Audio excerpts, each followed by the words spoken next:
Welcome everybody to Funeral Nation episode 235. I'm Ryan Thogmartin. That is Jeff, the Funeral Commander Harbison, and we have awesome guests today. We do have awesome guests, and they're going to be on here and share with something what they're doing. And I think it's fabulous. It's unique to the funeral business. However, I believe it's going to be the future. So in just a moment, I'm going to introduce Katey Houston and Brie Smith. But before that, I really don't have to say much this morning, but you know that C&J is the fuel that makes this engine run. And so, ladies, will you show us your support for C&J Financial? Yes, look at that. The pink last responders. Thank you, guys. Right? That's one of the most popular T-shirts, I think, in funeral service history. But anyway, ladies, if you will, please introduce yourselves individually. Tell us where you are. You don't have to tell us how long in the funeral business, but just talk about yourself a little bit, and then let's talk about return home. All right, I'm Brianna Smith, and I go by Brie, and I live in Tacoma and work in Auburn, Washington at Return Home. I'm the services director here, so I'm in charge of the overseeing pretty much everything front of house and serving the families that decide on termination. And I'm Katey Houston. I am services manager here at Return Home. So I get to serve our families directly, and I have been in the industry for 8 years in America, a couple of years in England prior to that. Wow, so we once again reached internationally. There you go. So Katey, you've been a guest here before and been on and a Funeral Nation fan, and thank you. I think we've converted Brie now that you just have to be there. So the reason we have you here this morning is you're really, in my view, reaching into the future during the present, and share with us about Return Home and what you do. So I will say I get the daily hearse every day. I'm just, awesome, throwing it out there, but just throwing it out there. You know what? You guys are a walking billboard. Big fan. What we do at Return Home is essentially human composting. We take human remains, and instead of burial or cremation, we turn them into rich, fertile soil that can be returned to the earth. And now you used a word for that a few minutes ago. Did you say termination? Yeah, termination is the name of the process by which the body undergoes the transformation. Okay. Approximately from the time that this process starts to when it's ready to be, well, two questions. How long does it take? 60 days total, 30 days for the first phase, which is when the body actually turns into the soil, and then 30 more days for the soil to sit and cool down and off gas a little bit. Interesting. So 60 total. So tell me, from your experience with the families you served, what do they do with the remains after it's been through the termination process? So they're taking home roughly 500 pounds of compost. 500 pounds? Yes. Oh, okay. And they can choose to take as little or as much of that as they want. Most families are taking pretty much all of it. And they're using it on their own property. They're sharing it out with family. They've been doing all kinds of things. We had a family plant a tree in our university arboretum. So yeah, they're doing all kinds of things with it. Ultimately continuing the cycle of life, no matter what. Okay. Yeah, it's an interesting process, Ryan. I'm sure. Wait, do you have a space at the funeral home where you said it in your university? So is there almost like a cemetery of sort that you have there, that if the family doesn't take all of the remains stay with you? Yeah, so we have a location that is just north of our facility, about 10-minute drive. And it's not a memorial park because it's never able to be developed upon. It's what's called a green belt. And so this property that we purchased was filled with litter and actually a couple of abandoned vehicles. And so what we did is we went in and we cleaned this area out And now with any excess, so if the family can't take the full 500, or if they don't want to, we've had families choose to have the full amount of the terramated remains returned to that greenbelt location. And yeah, we just actually did our first scattering the other day, and it was absolutely beautiful and moving. And we'll post it on our social media, because it's, for us, really important to show what the process looks like from start to finish. Interesting. Katey, I have a funeral operational question for you. So there are similarities and differences in arrangements, etc. I would see that you would do all the normal data information. Tell me how these families are choosing to celebrate life with this different disposition. So we have what we call a laying in ceremony here at the facility, which is essentially kind of like an ID view. The family can come see their loved one in the vessel and place things with them in there. As long as you can eat it, it can go in the vessel, is our rule. Right. So we've had a lot of families who do that, and we also encourage them to help us care for their loved one. So everyone who comes into our care is bathed, whether the family is there or not, and they're dressed in a compostable garment. That's just our standard of care. But we like our families to be a part of that.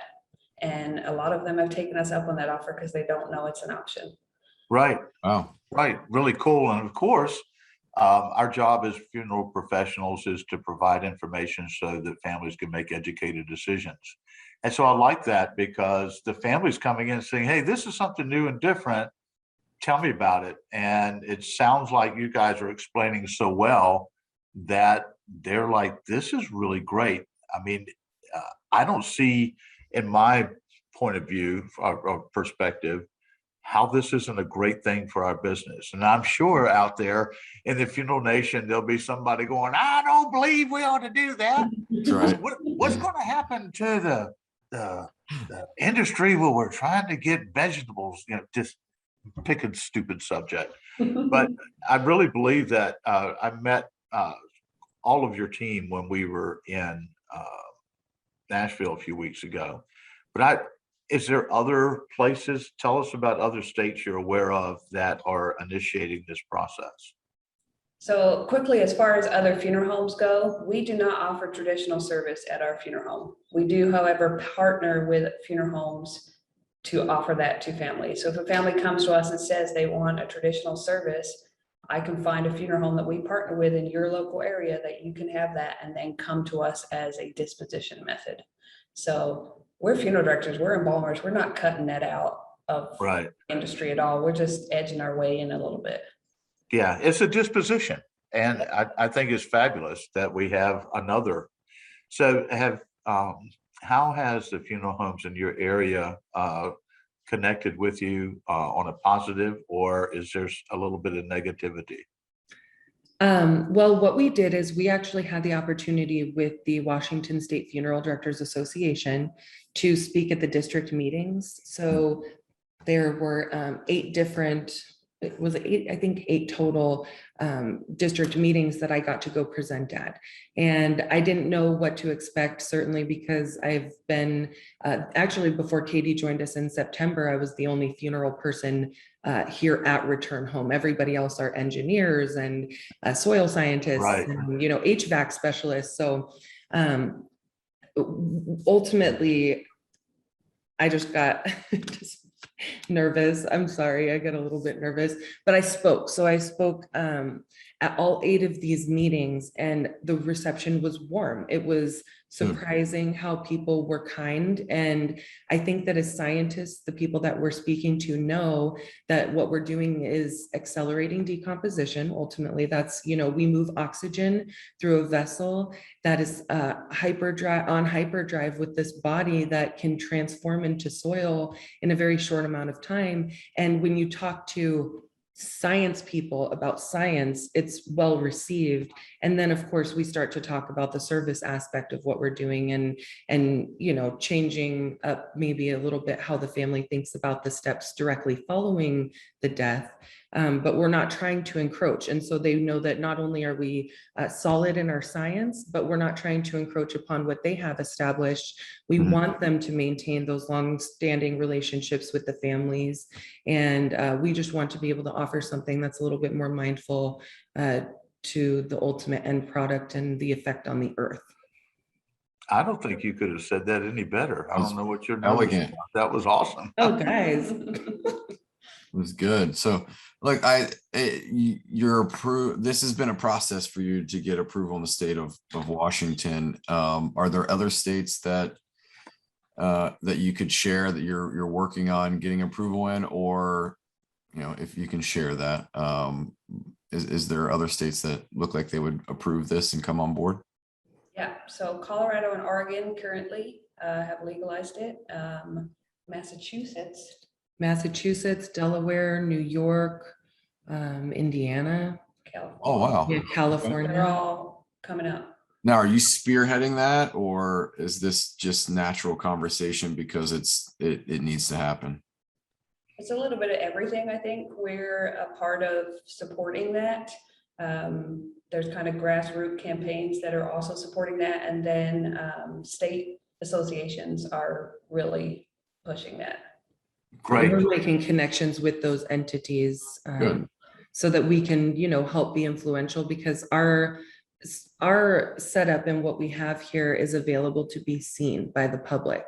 And that's something that sets us apart. And so you can walk into our facility and see exactly what we're doing and realize that it is just a bunch of science. And, you know, that is well received. And we're actually just now starting the process of reaching out to the state associations, reaching out to even talk about getting them here, because we think if you see it, you just can't deny that the body was made to kind of turn back into dirt. It just makes sense.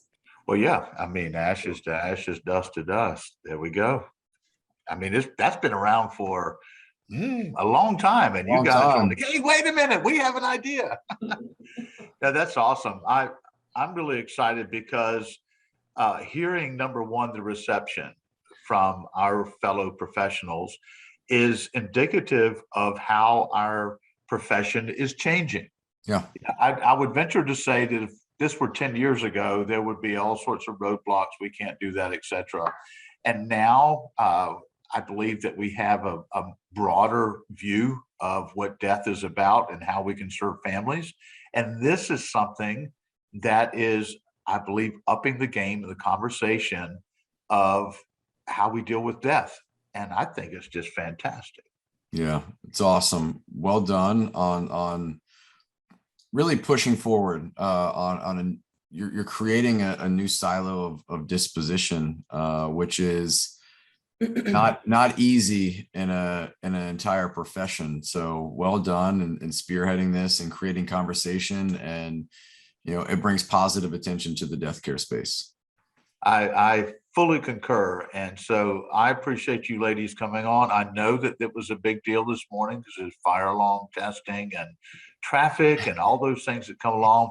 But I just want to tell you, I believe we are big effing supporters of your efforts. And so whatever we can do to help that, we certainly may. And thank you for not only coming on, but also, you know, taking a risk of doing something that's changing our future, because a lot of people are not risk takers. So to all of you and the team there, we appreciate it. Thank you. Can we share, well, Brie, I don't know if you know, but on this show, if it happens in the funeral business, you heard it here first, right? That's exactly That's right. it. Okay. That's exactly right. Okay. Can we share our secret with them?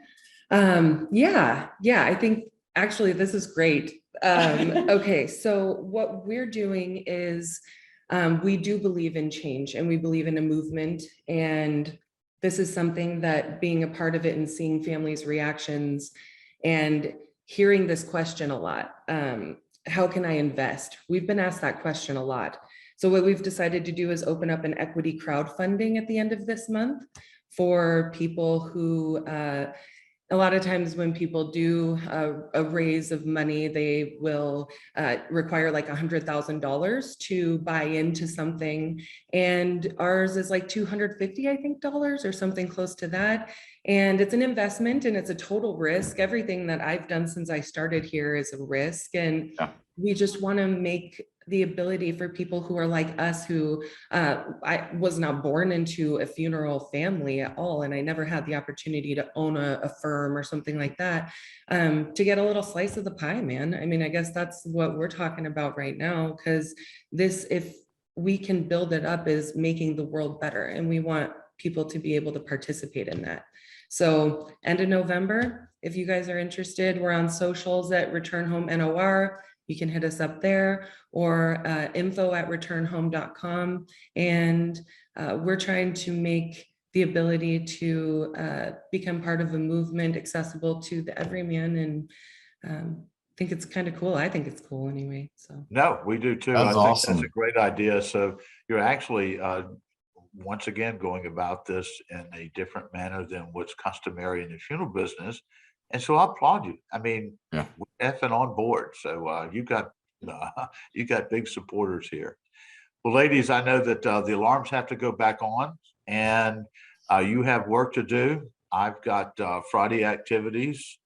By the way, we missed you at the cigar party. So once again, don't miss that next year, but it's okay.